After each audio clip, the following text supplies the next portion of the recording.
Hare Krishna, one of you can please lead the invocation prayers. मुझे नहीं आए। Yeah, go ahead, Priyanka. ओम अज्ञानतिमिरन्धस्य ज्ञानाञ्जनशलाकया चक्षुरुन्मिलितं येन तस्मै श्रीगुरवे नमः। श्रीचैतन्यमनोभीष्टं स्थापितं येन भूतले स्वयं रूप कदा मह्यं ददाति स्वपदान्तिकम्। वन्देऽहं श्रीगुरो श्रीयुतापदकमलं श्रीगुरुं वैष्णवांश्च श्रीरूपं साग्रजातां सगणा रघुनाथान्वितं तं सजीवम् साद्वैतं सावधूतं परिजनसहितं कृष्णचैतन्यदेवम् श्रीराधा कृष्णपदां सगणललिता श्रीविशाखान्वितांश्च हे कृष्ण करुणा सिन्धो दीनबन्धु जगत्पते गोपेश गोपिकान्त राधाकान्त नमोऽस्तुते तप्तकाञ्चन गौराङ्गी राधे वृन्दावनेश्वरी वृषभानुसुते देवी प्रणमामि हरिप्रिये पाञ्चाकल्पतरुभ्यश्च कृपासिन्धुभ्य एव च पतितानां पावनेभ्यो वैष्णवेभ्यो नमो नमः। जय श्री कृष्ण चैतन्य प्रभु नित्यानंद श्री अद्वैत गदाधर श्रीवासादि गौर भक्तवृंद हरे कृष्णा कृष्ण कृष्ण हरे हरे हरे राम राम राम हरे हरे। ओम नमो भगवते वासुदेवाय। ओम नमो भगवते वासुदेवाय। ओम नमो भगवते वासुदेवाय। Hare Krishna, thank you all for coming. So today we'll discuss inquiries from Canto 2, Chapter 7, submitted by you all. Question number 1 and 2 are almost identical questions.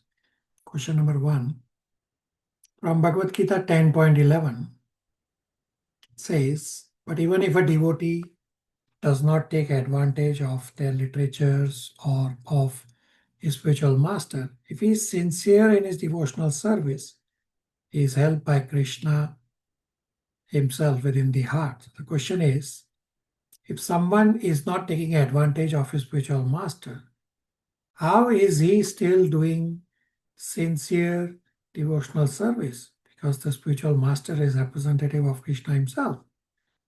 Does this mean someone can still do independent devotional service without Guru Parampara or without serving spiritual master? And question number 2 says, having spiritual master is necessary and the first step towards knowing Krishna. But BG 10.11 says, even if a devotee does not take advantage of the literature or spiritual master, if he is sincere, he is helped by Krishna himself within the heart. How do we understand this?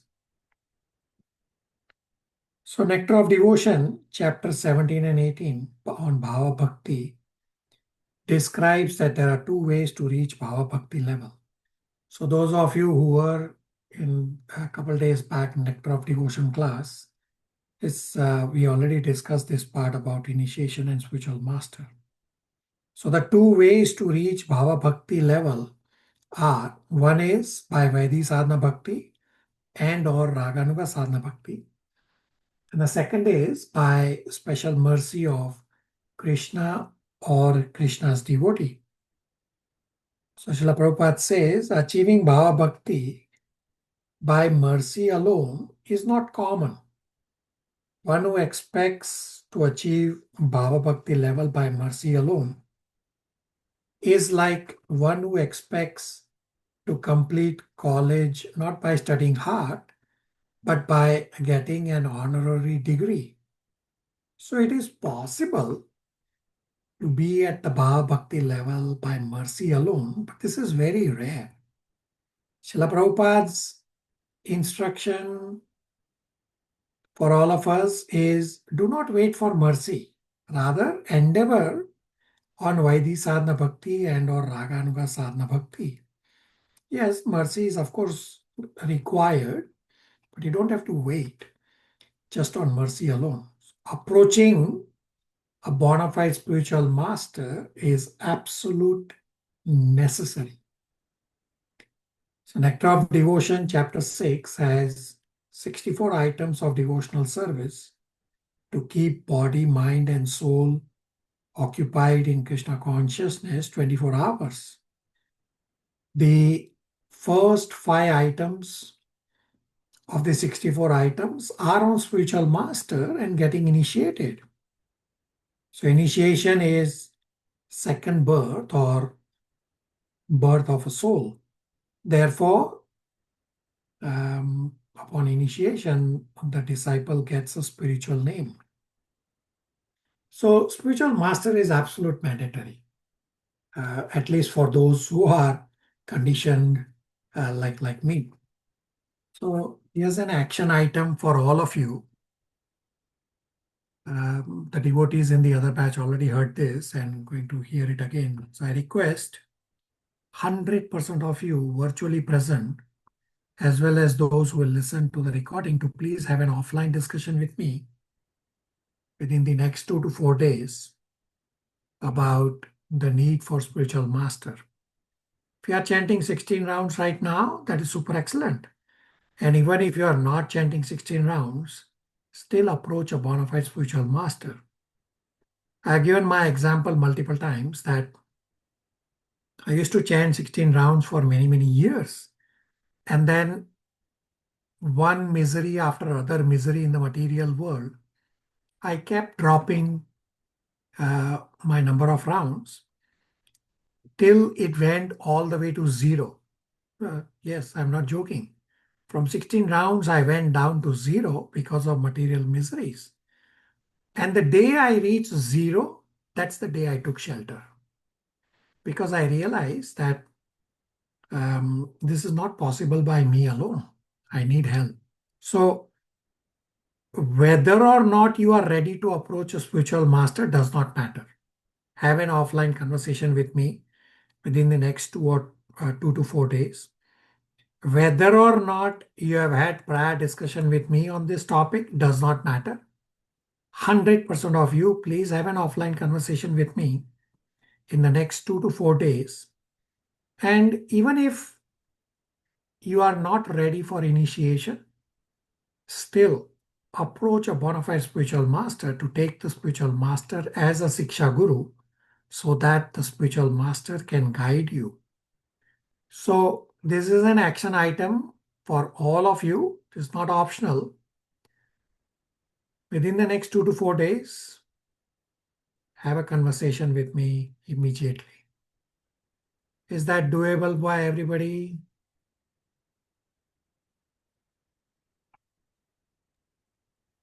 Yes, Prabhuji.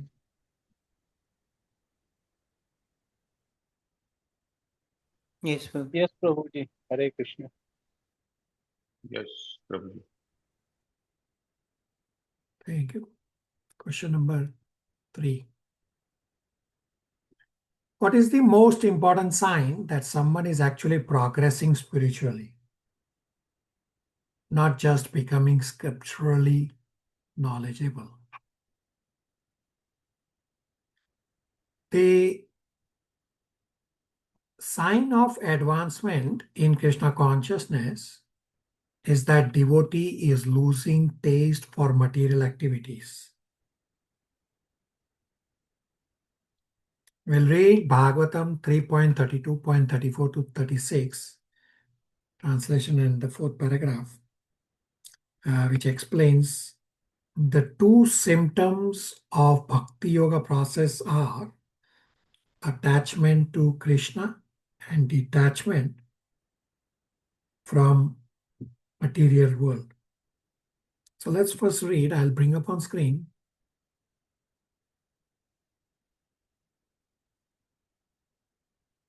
So I have 332.34 to 36 verses. Let's see. Raksha, if you want to read translation, and then I will bring it down to paragraph number 4. Yes, Prabhuji. Translation: by performing fruitive activities and sacrifices, by distributing charity, by performing austerities, by studying various literatures, by conducting philosophical research, by controlling the mind, by subduing the senses, by accepting the renounced order of life, by performing the prescribed duties of one's social order, by performing the different divisions of yoga practice, by performing devotional service, by exhibiting the process of devotional service containing the symptoms of both attachment and detachment, by understanding the science of self realization, and by developing a strong sense of detachment. One who is expert in understanding the different processes of self realization realizes the Supreme Personality of Godhead as He is represented in the material world as well as in the transcendence. Okay, paragraph number 4, which starts the words dharmena abhyudya chinena mean bhakti yoga process contains 2 symptoms. Read this paragraph. The words dharmeno bhaya chinena means that the bhakti yoga process contains 2 symptoms, namely attachment from the Supreme Lord and the detachment from all material affinities. There are 2 symptoms of advancement in the process of devotional service, just as there are 2 processes taking place while eating. A hungry man feels strength and satisfaction from eating, and at the same time, he gradually becomes detached from eating anymore. Similarly, with the execution of devotional service, real knowledge develops and one becomes detached from all material activities. In no other activity but devotional service is there such detachment from matter and attachment for the Supreme. There are 9 different processes to increase this attachment to the Supreme Lord: hearing, chanting, remembering, worshipping, serving the Lord, making friendship, praying, offering everything, and serving the lotus feet of the Lord. The processes for the increasing detachment from material affinities are explained in verse 36. Hare Krishna. Right, so commitment to service is a sign of progressing spiritually. That is attachment to Krishna. The byproduct is you will get detached from material world. And it is avyabhicharine bhakti. Question for everyone. What is the verse for avyabhicharine bhakti? So if I tell you the first line of the verse, you will recite the verse like a parrot. So take your memorization to the next level, that you should know in between line or in between word also. So what is the avyabhicharine verse? It's 14.26, Prabhuji. Very good. Do you want to recite? I also have it on the screen. Yes, Prabhuji. Mamachaya Bebicharina Bhakti Yogena Sevate Sagunan Samatit Aitan Brahma Bhuyaya Kalpate. Translation. Translation: one who engages in full devotional service, unfailing in all circumstances, at once transcends the modes of material nature and thus come to the level of Brahman. Hare Krishna. Very good. So what has to be at avyabhicharine bhakti? Avyabhicharine means unfailing in all circumstances. I've given this example multiple times from Toronto Temple, that some devotees have assigned service, and if there is little bit of snow falling, they use that little bit of snow as an excuse to not go to the temple for completing their service. Well, who's going to feed Krishna then? Well, of course, somebody does the service, but little bit of snow and you use an excuse, that is not avyabhicharine bhakti. Yeah, sometimes it's a lot of snow, there's a snowstorm, roads are closed, and it's advised not to travel. That is understandable. You don't have to travel on those days. If you live very far and it's going to take you like 3 hours to travel, but some devotees still travel. But the point I'm trying to make is we should be at avyabhicharine bhakti, unfailing in all circumstances. That's a sign of spiritual advancement.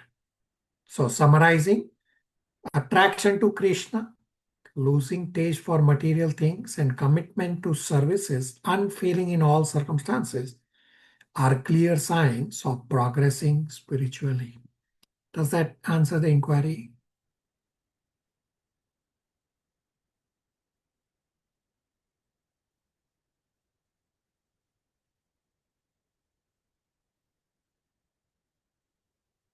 All right. Question number 4. Is it possible for general people to advance in spiritual path without gaining minimum academic knowledge of material world? Though we have read some exception like Dhruv Maharaj, can you please help me in understanding this? So gopis and Vrajvasis never went to any school. Still they are considered highest devotees because of their devotion. Krishna says in Bhagavad Gita 10.10 that those who are devoted, I give them the knowledge by which they come back to me. Tadami buddhi yogam tam yena mam upayanti te. Of course, Dhruv Maharaj is the correct example mentioned in the question. So we'll read what we have read again earlier, 4.9.5, the translation in paragraph number 1 about Dhruv Maharaj. Let me bring up on screen. So I have 4.9.5. Padma Kumar, you want to read translation and first paragraph? At that time, Dhruva Maharaj became perfectly aware of the Vedic conclusion and understood the absolute truth and its relationship with all entities. In accordance with the line of devotional service to the Supreme Lord, whose fame is widespread, Dhruva, who in the future would receive a planet which would never be annihilated even at the time of dissolution, offered his deliberate and conclusive prayers. There are many important items to be considered in this verse. First of all, the relationship between absolute truth and the relative material and the spiritual energy is here understood by a student who is complete knowledge of the Vedic literature.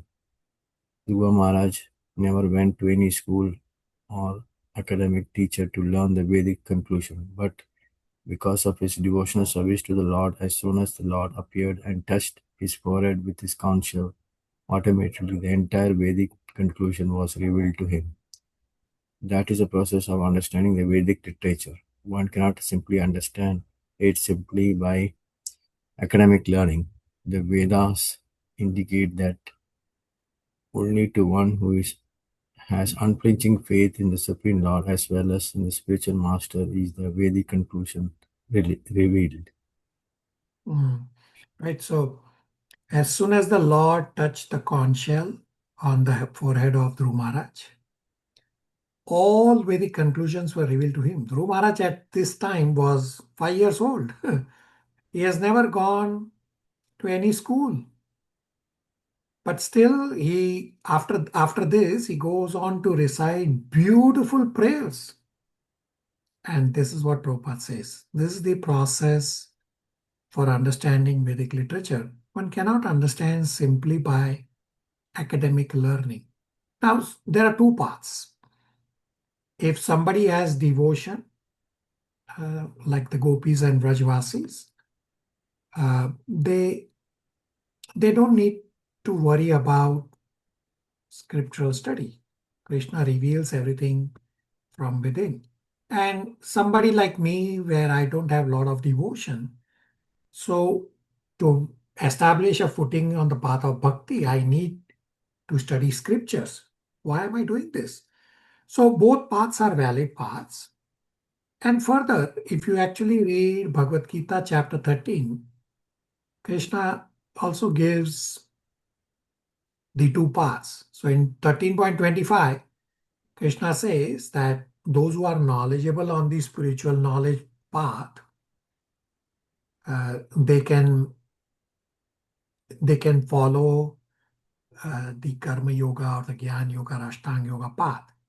And then in 13.26, Krishna says that those who are not conversant, of course, he's talking about spiritual knowledge here, even they can progress if they simply hear from bona fide acharyas and transform. It's not just hearing, but then they go on and transform themselves to what they are hearing. Kunal Prabhu, you want to read 13, 25, and 26 translations from the screen?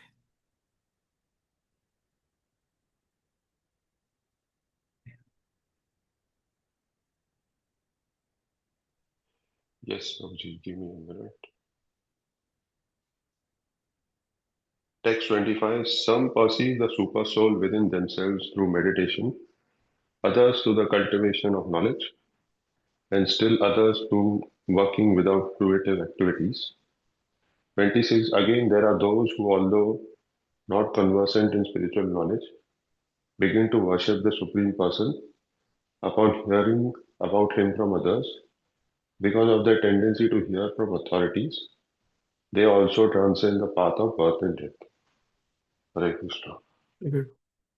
Does that answer the inquiry?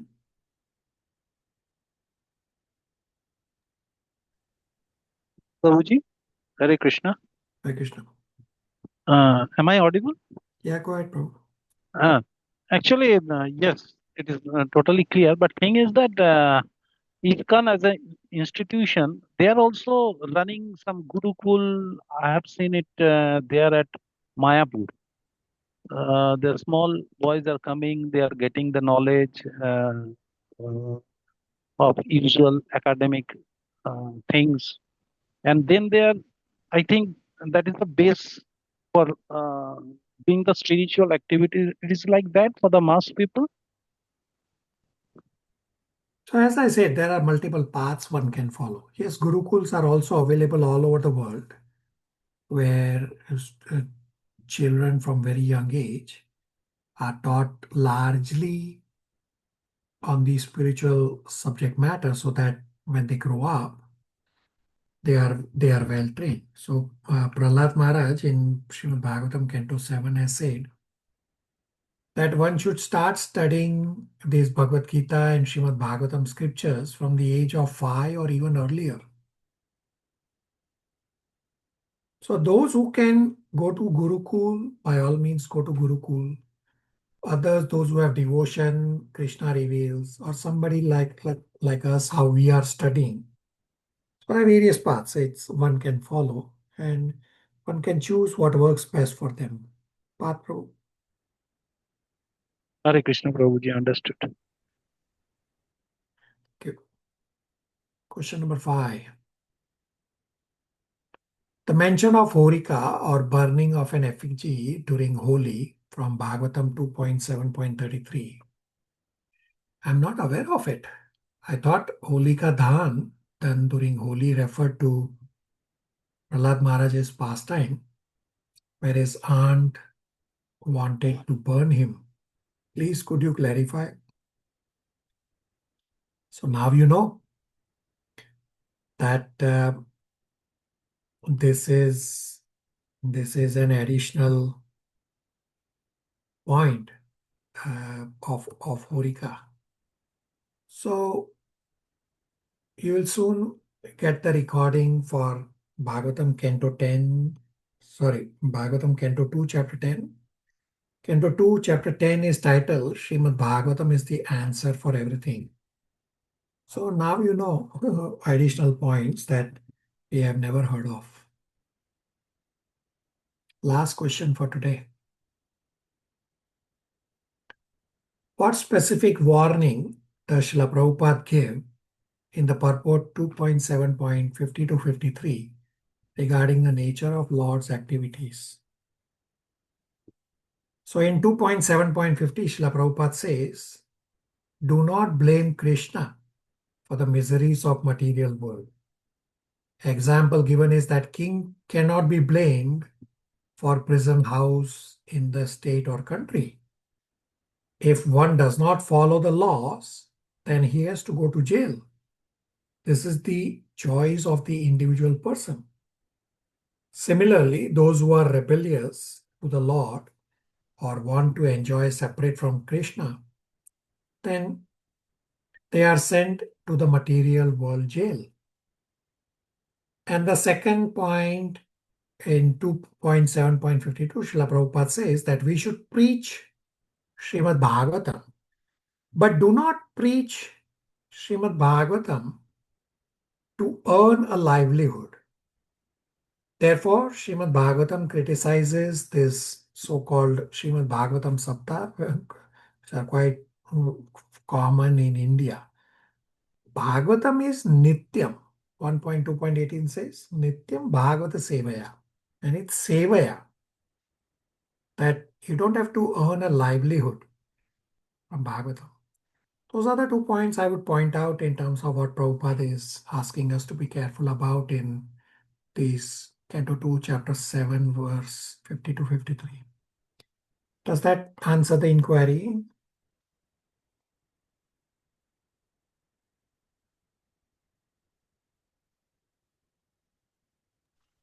Prabhuji, but these days, like a lot of ISKCON preachers are becoming motivational speakers, going to different corporations and trying to preach Bhagavad Gita in a corporate way. So is that like not advisable, you are saying? So going to corporate, there's nothing wrong. But don't earn a livelihood, right? All these preachers, when they are going to corporate, they are not going there to earn money. Yeah, the corporate may say, well, we want to give you some money. The money goes as donation to the temple, right? They are not doing it for themselves. So it's okay to donate to the temple or whatever they give or the corporate wants to give. You can say, yeah, donate to the temple. It's Krishna's money. I am just Krishna's servant to explain Bhagavad Gita, how it can be used in the corporate world as well. Kunal? Yeah, okay, Prabhuji. Hare Krishna. Any questions, comments, realizations? Path Prabhu? Yes, Prabhuji, actually, I'm mentioning a very famous name, that is Gaur Gopal Das. He is very busy internationally. So I think there he is earning. Actually, he is earning, and although he is paying a major part to the ISKCON, but there is some fees, I think. So, say all these big preachers who say rent a place for their programs, they will charge something just to cover the cost. So they are not charging to make money. The money, or at least they are not supposed to. Somebody is charging money to earn, well, run far away from them, even if they are bona fide acharyas. Gaur Gopal Das is definitely an ISKCON acharya. I don't know the details about the monetary part. So if somebody is charging significant money, then run far away from there. Srila Prabhupada started this, that everything, this is available for free to everyone. To cover cost of your presentation and of the location, etc., that is understandable. And whatever is left over can go to Krishna. That is the proper way. Not that I will keep the rest for myself.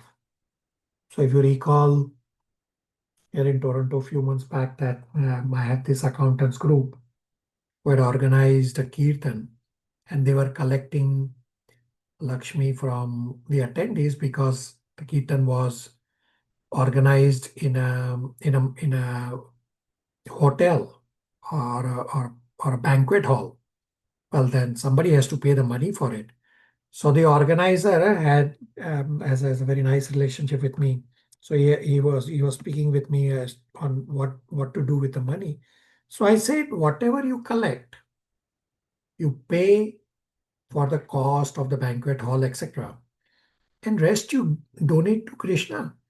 So on the link where he had posted, I asked him to put this message in the donation link, that whatever you donate, anything beyond the cost of organizing this will go as donation to ISKCON Krishna. So that is understandable. But if somebody is charging huge amount of money, you can, if you feel like that is not proportionate to to what the cost would be, then you have to judge, is he running a business or what? And if he's running a business, then stay far away from him. Path Prabhu? Yes, Prabhuji. Actually, I'm just asking, I'm apprehending. I'm not telling that he is charging because he's a great person and great preacher. He's a very renowned person. So, renowned person. So, just I'm asking for query.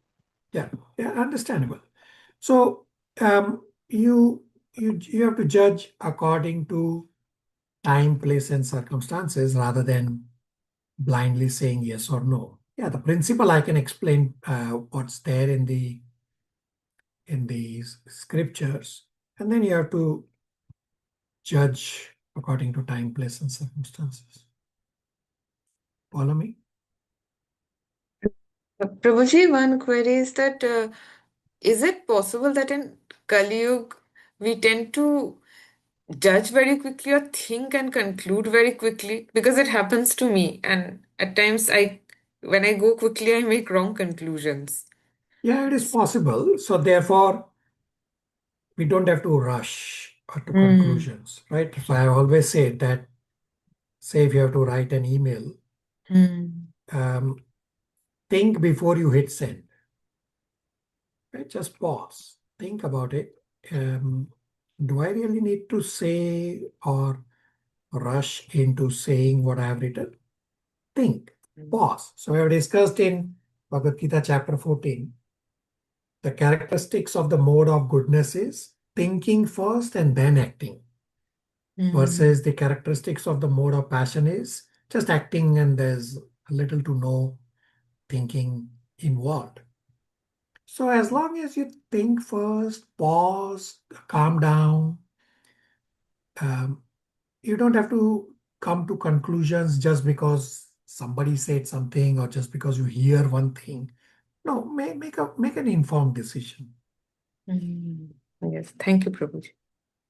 All right. But probably the Panditjis, like those who are not in ISKCON, their livelihood is this, like doing some pujas, doing some Bhagavad Saptah. So they will say, if you ask them, they will say, this is the way we pay our bills. And what is wrong with that? Yeah. So it's not just the bills for organizing the event. They are actually earning a livelihood for themselves. That's a problem. That's what Prabhupada is saying. Don't earn a livelihood from preaching Bhagavad Gita and Bhagavatam. Kunal? Okay, yeah, thank you. All right. So as I said, action item for everyone to have an offline conversation with me within the next 2 to 4 days. Does not matter whether you have had conversation with me before or not. Does not matter whether you are ready or not. Just have an offline conversation with me as soon as possible. And today you at least have another hour or so left over for today's class. So use the time for Krishna. This is time set aside. I will soon post the next recording. So use the time to listen. Use the time to complete your spiritual endeavor. All right. Hare Krishna, everybody. Thank you very Hare much. Krishna, Hare thank you. Krishna, thank you, Prabhuji.